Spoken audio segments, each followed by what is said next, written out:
Hello student, कैसे हैं आप सभी लोग। आई होप आप सब लोग अच्छे होंगे। आज हम लोग क्लास 7 की इंग्लिश रैम्बो पढ़ेंगे। इंग्लिश रैम्बो या इंग्लिश रीडर भी कह सकते हैं इसको। लेसन 7 है, अर्थात कक्षा 7 और पाठ 7। आज हम लोग इसको डिस्कस करेंगे, इसका अर्थ समझेंगे और इसके क्वेश्चन आंसर भी करेंगे। चलिए देखते हैं लेसन का क्या नाम है। The responsible king. रिस्पॉन्सिबल का मतलब होता है उत्तरदायी और किंग का मतलब राजा। क्या कहेंगे? उत्तरदायी राजा या जिम्मेदार राजा। ठीक है, रिस्पॉन्सिबल का मतलब उत्तरदायी या जिम्मेदार। चलिए शुरू करते हैं इस लेसन को। वंस अपॉन अ टाइम, एक समय में, देयर वाज अ किंग, एक राजा था, who lived in a palace. जो पैलेस का मतलब होता है महल, लिव्ड का मतलब रहता था। जो एक महल में रहता था on the bank of a river, अर्थात नदी के किनारे। एक समय में एक राजा था जो एक नदी के किनारे एक महल में रहता था। ही वॉज अनहैप्पी, वह प्रसन्न नहीं था। बिकॉज, क्योंकि the people of his kingdom, उसके राज्य के लोग, किंगडम का मतलब होता है राज्य, वेयर इरिस्पॉन्सिबल मतलब गैर जिम्मेदार थे। तो समझिएगा, वह प्रसन्न नहीं था क्योंकि उसके राज्य के लोग गैर जिम्मेदार थे, अर्थात कोई जिम्मेदारी नहीं समझते थे अपनी। एवरी टाइम, हर समय, he went out in his chariot का मतलब होता है रथ। क्या मतलब होता है? चैरियोट का मतलब रथ। He used to see stones and rubbish laying on the roads, अर्थात क्या कह रहा है? कह रहा है एवरी टाइम, हर समय, he went out in his chariot, हर समय वह अपने रथ से बाहर जाता था। ही यूज टू सी, वह देखा करता था, स्टोन्स पत्थर, एंड रबिश मीन्स डस्ट या धूल, लेइंग का मतलब पड़ी हुई, on the roads means road में, अर्थात जब भी वह अपने रथ पर बाहर जाता उसे रास्तों में पत्थर और कचरा या डस्ट पड़ा मिलता। एवरी टाइम, हर समय, she sailed in his boat, he found the river very dirty, अर्थात जब भी वह अपनी नाव में जाता उसे नदी में बहुत गंदगी मिलती, वेरी डर्टी, और रिवर का मतलब होता है नदी। एलास, आह, दुख की बात में एलास लगाते हैं।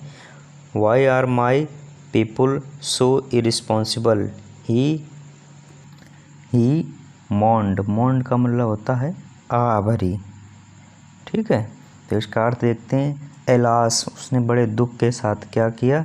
Why are my people so irresponsible, मेरे लोग, कह रहा है मेरे लोग इतने गैर जिम्मेदार क्यों हैं।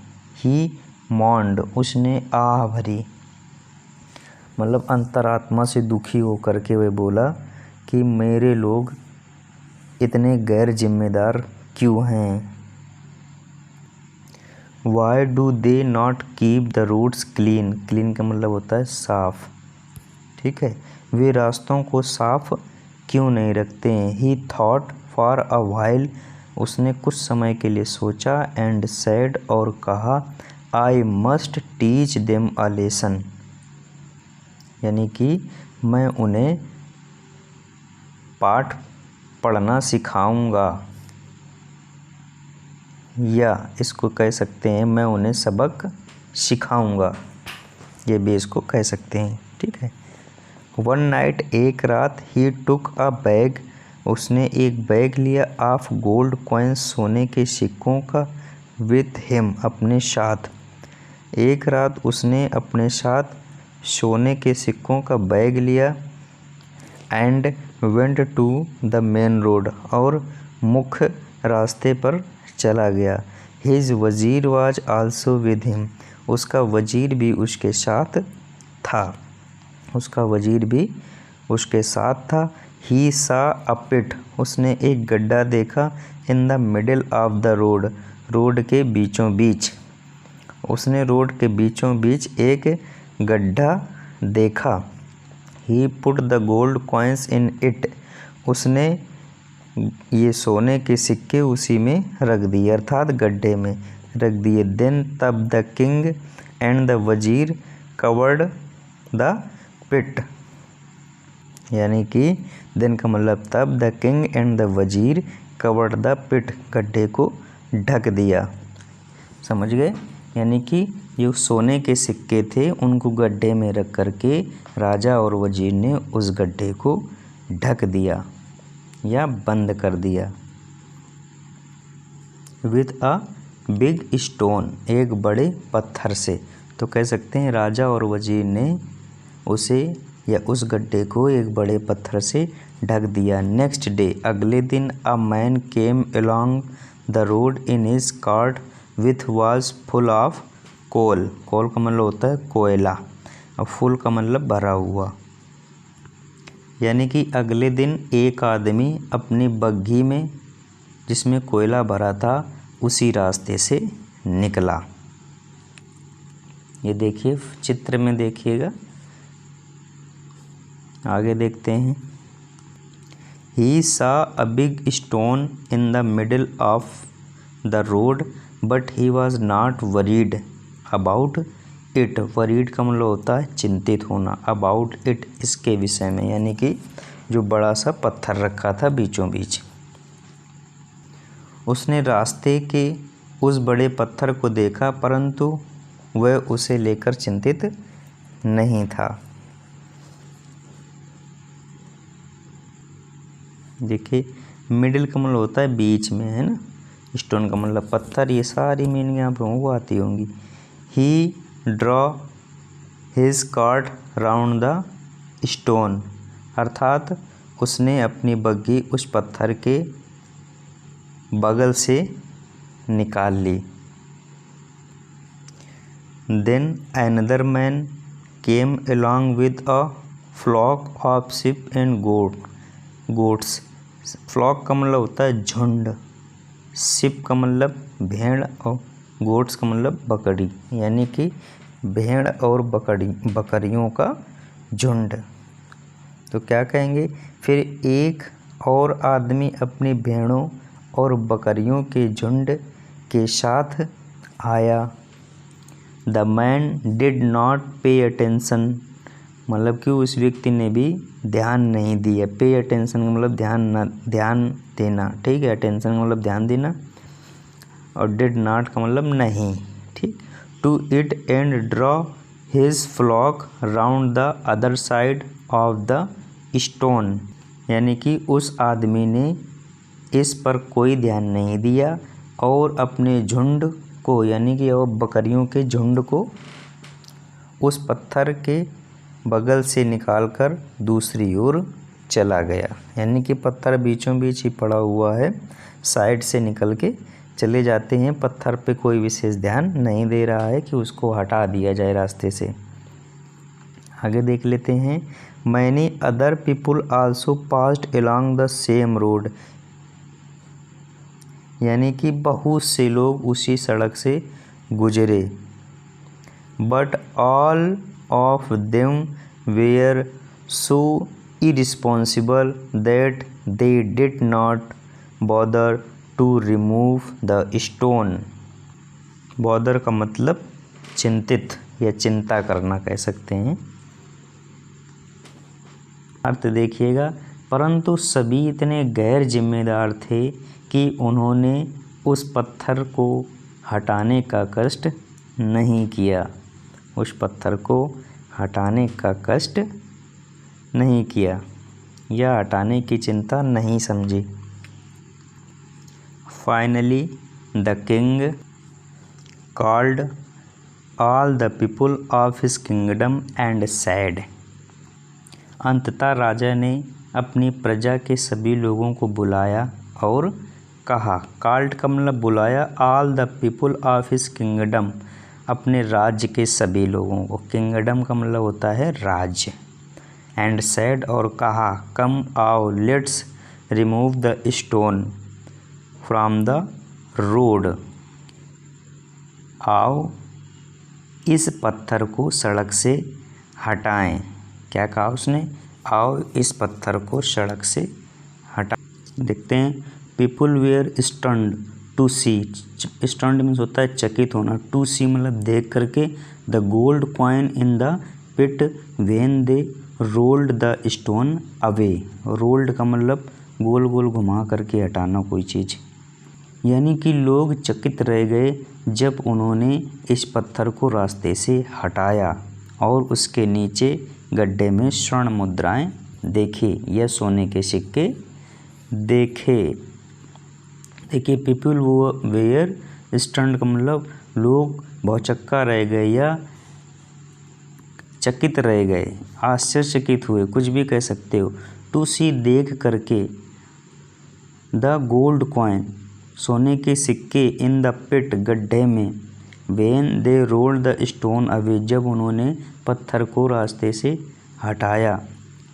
यानी कि जब उन्होंने पत्थर को रास्ते से हटाया तो वह सोने के सिक्कों को देख करके आश्चर्यचकित हो गए या भौचक्का रह गए। उन्होंने सोचा कि वाह, अगर पहले हटाया होता तो ये हमको मिल जाते, है ना।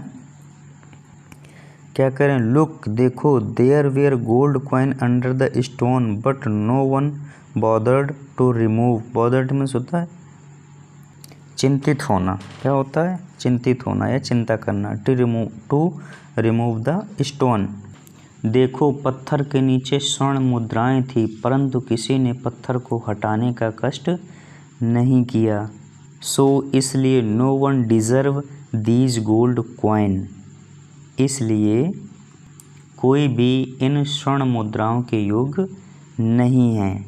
कोई भी इन स्वर्ण मुद्राओं के योग्य नहीं है। Had you been responsible and removed the stone, the gold coin would have been yours. अगर तुम जिम्मेदार होते और पत्थर हटा देते तो स्वर्ण मुद्राएं तुम्हारी होती, है ना। कह रहा, हैड यू बीन रिस्पॉन्सिबल, अगर तुम जिम्मेदार नागरिक होते, एंड रिमूव द स्टोन और पत्थर हटा देते, the gold coin would have been yours, यानी कि ये सोने के सिक्के तुम्हारे होते।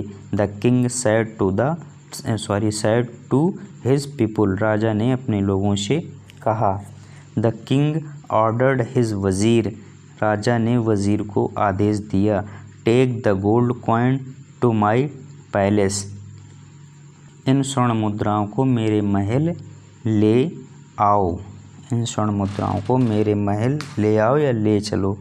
After hearing this the people felt ashamed and sorry too and promised to be responsible citizens, यानी कि इसे सुनने के बाद लोगों को शर्मिंदगी और ग्लानि महसूस हुई और उन्होंने प्रॉमिस किया या वचन दिया, बी रिस्पॉन्सिबल सिटीजन, एक जिम्मेदार नागरिक बनने की। ठीक, तो यहाँ तक तुम्हारा हो गया इसका अर्थ। अब इसके क्वेश्चन आंसर भी ख़त्म कर लेते हैं साथ में।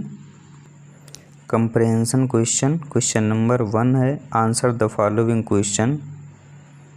फर्स्ट नंबर देखिए, why was the king unhappy, राजा दुखी क्यों था। The king was unhappy because all the people of his kingdom were irresponsible, मतलब गैर जिम्मेदार लोग थे, कोई अपनी जिम्मेदारी ही नहीं समझते थे, इसलिए राजा दुखी थे।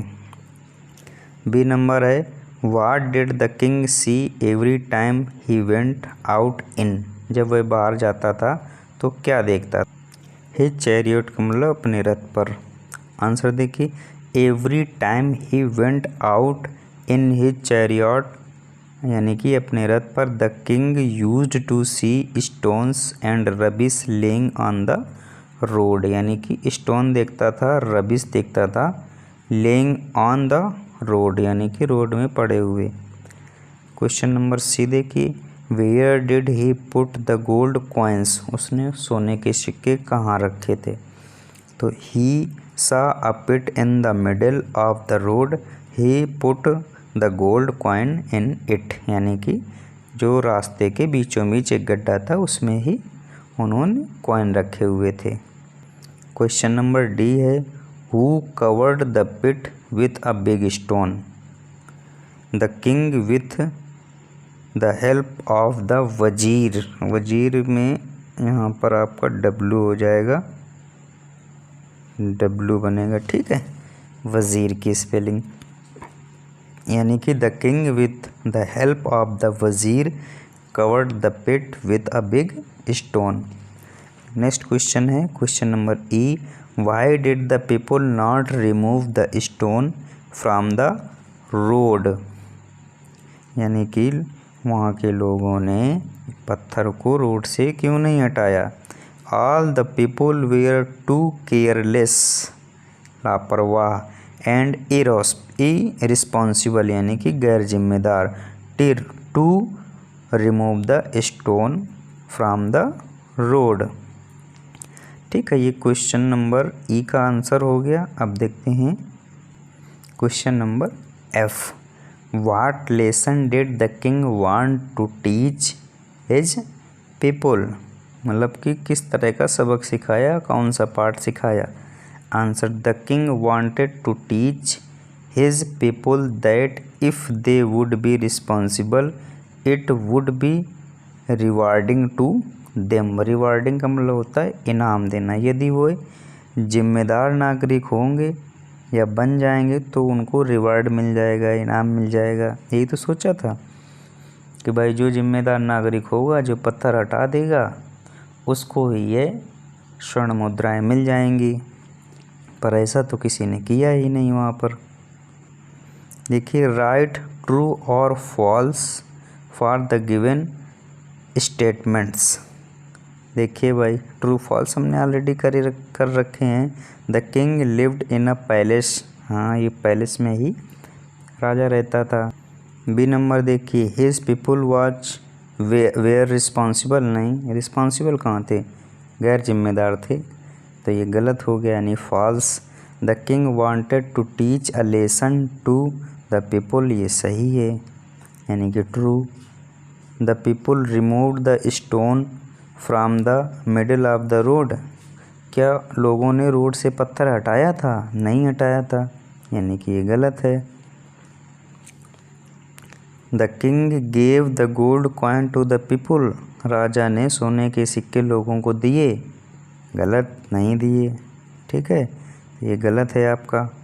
इसमें गलत में हम इस तरह से क्रॉस लगा देते हैं, ठीक, जो फॉल्स हैं, ठीक है।